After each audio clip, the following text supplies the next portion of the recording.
Hello, this is Joe Friedman of Zehren-Friedman Associates. Zehren-Friedman has been providing clients with sales, presentation, negotiation, and influence training globally for over 20 years. Welcome to Presentation Skills. The ultimate objective of these sessions is to make sure that whenever you interact with other people and you need to speak, that you come across the way you want to. Sounds easy, right? And yet think of the situations we face today where we're interacting with others. They may be formal or informal. We may be standing or seated. We may be using visuals or not. And in many cases, we're not even face-to-face with the people that we're communicating with. Via webinars, teleconferences, or by using one of today's meeting management programs, we're interacting with people all the time, and you need to make sure that you come across the way you want to.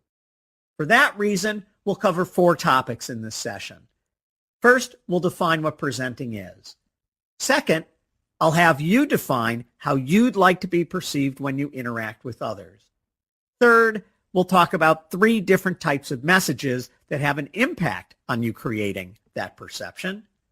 And finally, we'll talk about topics in future sessions. Let's start by defining what presenting is.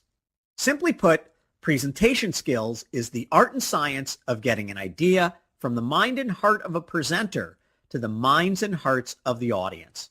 In today's business environment, few communication skills are as valued as the ability to give a clear, concise, and persuasive presentation. In fact, the more senior a professional becomes, the more crucial that person's ability to engage and motivate an audience is. Your skill in getting an audience to listen, understand, buy in, and take action can make the difference between a stalled opportunity or a stalled career and becoming an effective, inspirational leader. The next thing you need to do is to define how you want people to perceive you. Think of this situation. You've just given the best presentation of your life. You leave the room, but you can hear what those people are saying and thinking about you. What words would you like them to use? Here are some questions that might help. What did they think of the way your content was structured? What did they think about the delivery of that content? What did they think of your visuals?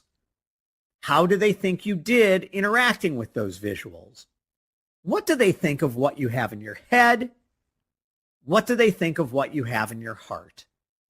Stop this module for a moment. Think about the answers to those questions and write down as many words as you can think of that define how you want to be perceived after giving the best presentation of your life. Let's imagine that you've gone through that exercise. What you need to do next is either hear or see yourself in a recorded environment. And the reason why, you've just created the measuring stick you will use to compare yourself against what you see and hear when you listen to a recording of yourself. Now you can answer the question, are you coming across the way you want to? Let's talk about the biggest challenge we face as speakers or presenters. That is the attention span of the people that we're talking to. We live in a soundbite world. Whether that has been caused by instant messaging or by YouTube or by Twitter, the result is messages have been compressed. As a result, the attention span of our audience has been compressed as well. We may look at an audience as we're speaking and watch them drift off. Our natural tendency is to blame them for their inattentiveness. It's not their fault. It's ours. In fact, you must look at your job as a presenter, as a facilitator, or as a leader to command the attention of the people that you're talking to. For that reason, you need to master the 3 different types of messages that will have an impact on both the way you're perceived and on your ability to communicate your message effectively. Those 3 types of messages are verbal, visual, and audible. Let's talk about the verbal component first. That component is comprised of 2 things: the way your content is structured and the words you use to get your message across. Historically, the way content has been structured most often has been using deductive reasoning. It's logical, it's sequential, and it builds to a crescendo where the aha moment or the results are presented. Here's an example.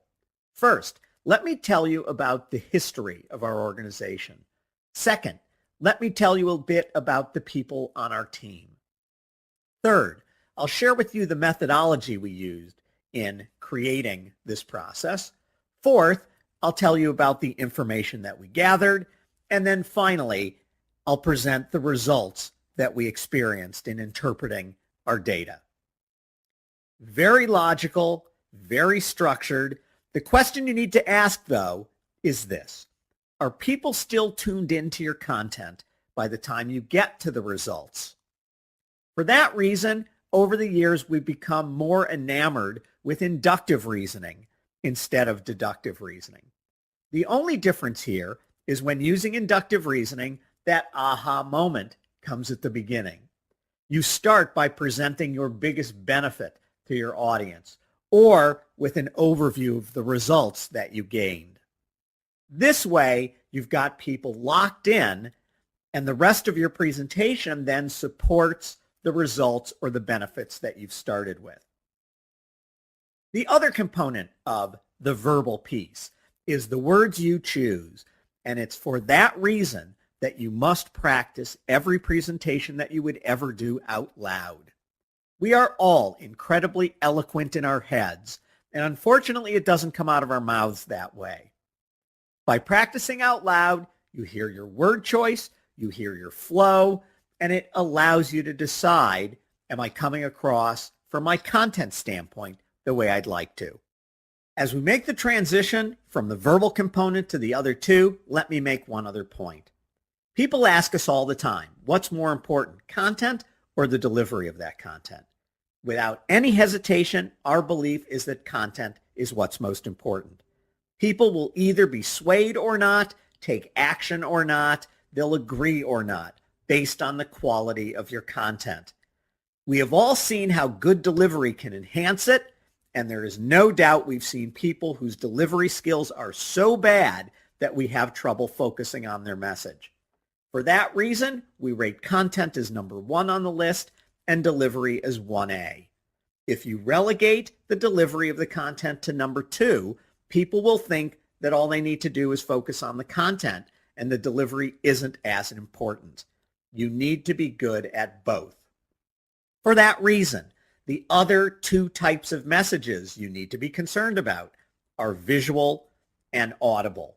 That is the delivery part of this equation. Ultimately, you'll see there are 9 delivery skills that have an impact on the way you get perceived. The visual component is comprised of 5 different things that people see when you present. The audible component is comprised of 4 skills that people hear because they're qualities of your voice. Here are the 5 visual skills. Movement and stance, they deal with your feet. Hands and gestures, obviously deal with your hands. And eye contact, which might be the most important of all the 9. The audible list is this: volume, speed, animation, and non-words. We'll dedicate a number of upcoming sessions to those 9 delivery skills. In fact, in a number of upcoming sessions, we will cover in greater detail all the things that you need to combine in order to become a master presenter. We'll start with content. One component will be the audience analysis. Do you know enough about the people that you're presenting to or speaking with to push their hot buttons? Then we'll talk about how to format content, either using our POPs model or our Tellem model. In another upcoming session, we'll talk about the effective use of visual aids in whatever form they may take. On the delivery side, in future modules, we will talk about the visual skills, we'll talk about the audible skills, and we'll also talk about the tools you can use to control your nervousness. In future sessions, we'll talk about other topics that have an impact on your presentation ability. Managing the environment or the site that you present in, managing the presentation process, and handling questions to make sure that your message comes across.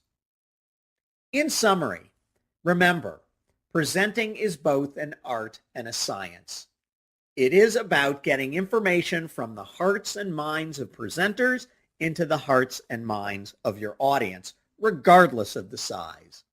For that reason, you need to be conscious of the 3 different types of messages that have an impact both on your content and the way you will be perceived: verbal, visual, and audible. Thanks for your time, and we'll talk to you in future sessions. Hello, this is Joe